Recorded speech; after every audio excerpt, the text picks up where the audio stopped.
میرا نام عذرا ہے۔ میں اپنے والدین کے ساتھ غازی آباد کے نزدیک ایک چھوٹے سے گاؤں میں رہتی تھی۔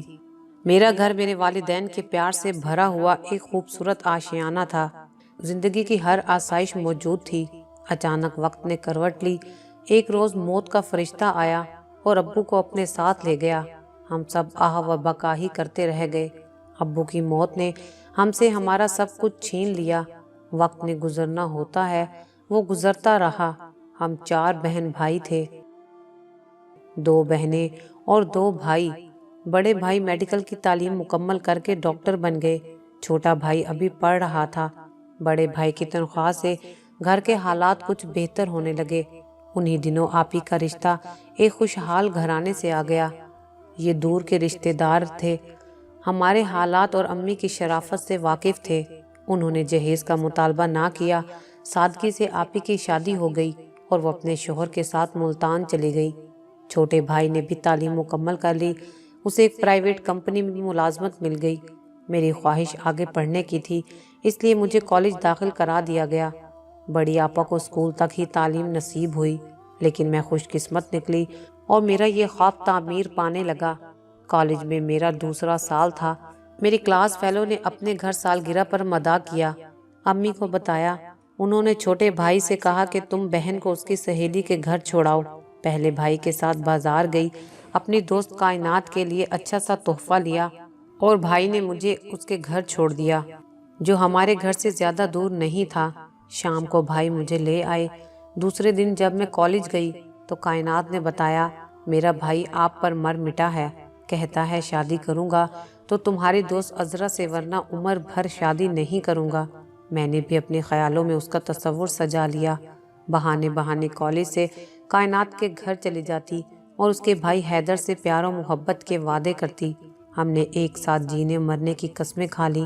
جانتی نہ تھی جس کام کو میں اتنا آسان سمجھ رہی تھی وہ اتنا آسان نہیں ہے۔ میرے اور حیدر کے سوچنے سے بھلا کیا ہونا تھا۔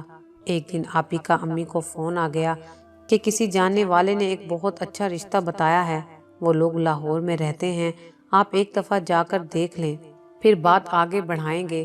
آپی نے امی کو پتہ لکھوا دیا اور فون نمبر بھی۔ امی اور بھائی دوسرے دن لڑکے والوں کے گھر لاہور چلے گئے۔ وہ لوگ کافی امیر تھے۔ لڑکا خوش شکل اور پڑھا لکھا تھا، لہٰذا امی نے میرا رشتہ علی سے طے کر دیا۔ مجھے پتہ چلا تو جی دھک سے رہ گیا، سارے خواب چکنا چور ہو گئے۔ امی کو بول دیا کہ میں وہاں شادی نہیں کروں گی جہاں آپ ہاں کر کے آئی ہو۔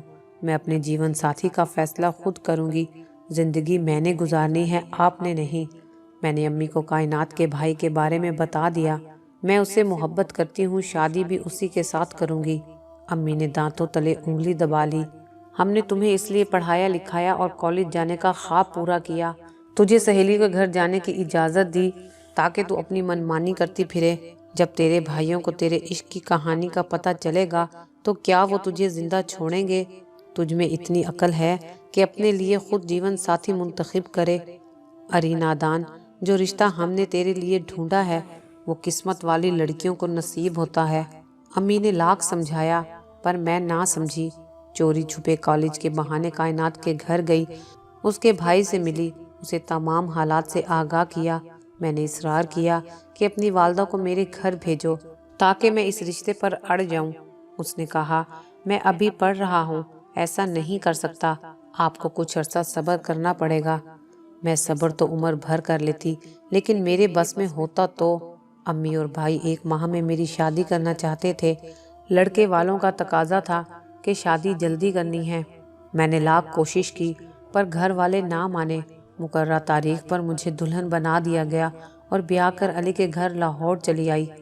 دلہن بن کر ہر لڑکی نئی زندگی کے خواب اپنے دامن میں بھرے پیا کے آنگن میں اترتی ہے، لیکن میرے خوابوں میں حیدر تھا۔ جسم کسی کی ملکیت اور دل کسی اور کی ملکیت تھا۔ وقت گزرتا رہا، علی نے مجھے خوش رکھنے کی ہر ممکن کوشش کی، مجھے خوبصورت مقامات پر ہنی مون کے لیے لے گئے، مجھ پر خوب پیسہ خرچ کیا۔ علی کے گھر والوں نے بھی مجھے پیار دیا، سب نے مجھے خوش رکھنے کے جتن کیے، پر میرے دل میں کوئی جگہ نہ بنا سکا۔ میں نے کسی کے ساتھ ہنس کر بات نہیں کی، سب لوگ میرے لبوں پر ہنسی دیکھنے کو ترس گئے۔ آخر کار علی نے مجھ پر توجہ دینا چھوڑ دی اور یہاں تک کہہ دیا اگر تم چاہو تو مجھ سے طلاق لے کر اپنی مرضی سے زندگی گزار سکتی ہو۔ میں نے حیدر سے رابطہ کیا، ساری صورتحال بتائی۔ اس نے کہا اپنے شوہر سے طلاق لے لو، میں تم سے شادی کر لوں گا۔ ایک دن میں اپنے شوہر سے لڑائی کر کے حیدر کے گھر آ گئی۔ جب حیدر نے مجھے اپنے گھر دیکھا تو وہ بہت پریشان ہو گیا۔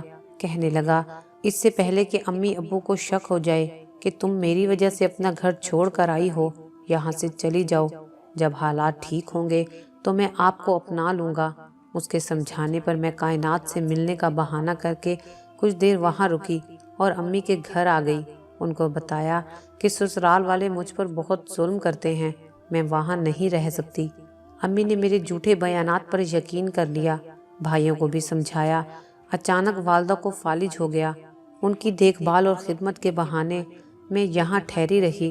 بالآخر والدہ وفات پا گئی۔ ان کے انتقال کے بعد بھائی اور بھابھی نے آنکھیں پھیر لی، اٹھتے بیٹھتے تانے دیتے، شوہر کا گھر چھوڑ کر کب تک یہاں پڑی رہو گی؟ تم نے تو مستقل ڈیرے ڈال لیے ہیں، عزت اسی میں ہے کہ اپنے گھر چلی جاؤ۔ اس دوران ساس نے ایک دو بار فون کر کے سمجھایا بیٹی ابھی کچھ نہیں گیا، اپنے گھر واپس آ جاؤ، مگر میں نے ہر بار انکار کیا۔ میں تو حیدر کے بااختیار ہونے کا انتظار کر رہی تھی۔ ساس کو صاف صاف کہہ دیا مجھے طلاق چاہیے۔ بیٹی سوچ لو، ابھی وقت ہے، یہ دنیا بڑی ظالم ہے، اپنے شوہر کے گھر کے سوا تمہیں اور کسی جگہ سکون اور جگہ نہیں ملے گی۔ ایک دن بھائی گھر پر نہیں تھا، بھابھی نے بہت بے عزتی کی میری اور گھر سے نکل جانے کو کہا۔ عزت کے ساتھ اپنے شوہر کے گھر چلی جاؤ ورنہ دھکے دے کر نکال دوں گی، رہنا ہے تو اپنی بہن کے گھر چلی جاؤ۔ صبح میں نے بیگ اٹھایا اور ملتان بہن کے گھر آ گئی۔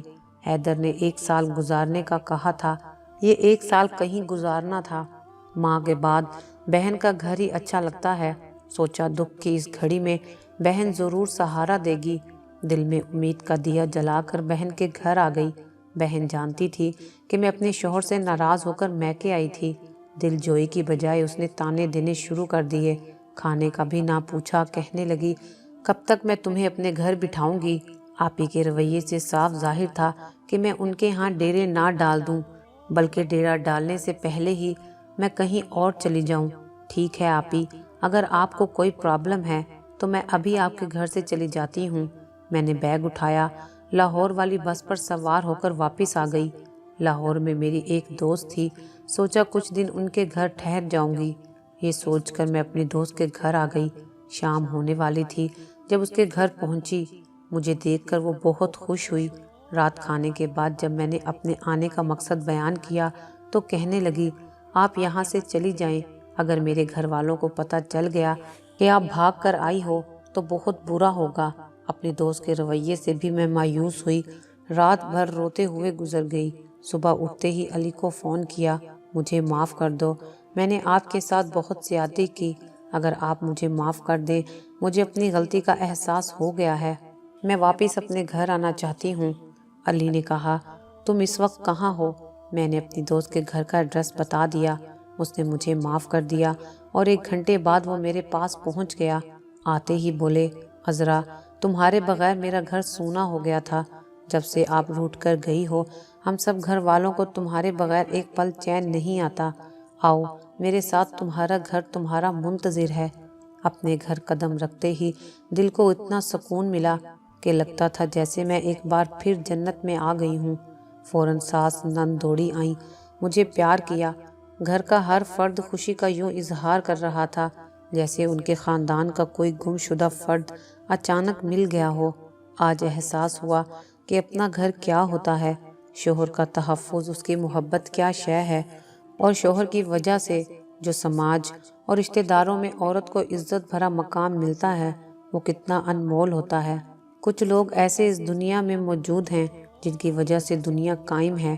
میں معافی کے قابل نہ تھی، مگر کمال برداشت کا مظاہرہ کرتے ہوئے علی نے مجھے اپنا لیا اور اس مقام سے آگے کا سفر شروع کیا جہاں میں اسے چھوڑ کر ایک بے وفا اور دھوکے باز کے پیچھے بھاگ آئی تھی۔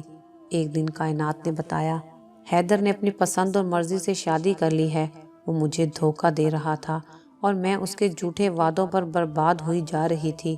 شکر ہے کہ برے وقت کی ٹھوکر لگنے سے مجھے بر وقت عقل آ گئی اور میں مزید برباد ہونے سے بچ گئی، ورنہ میرا مقام زمانے کی ٹھوکروں میں ہی ہوتا۔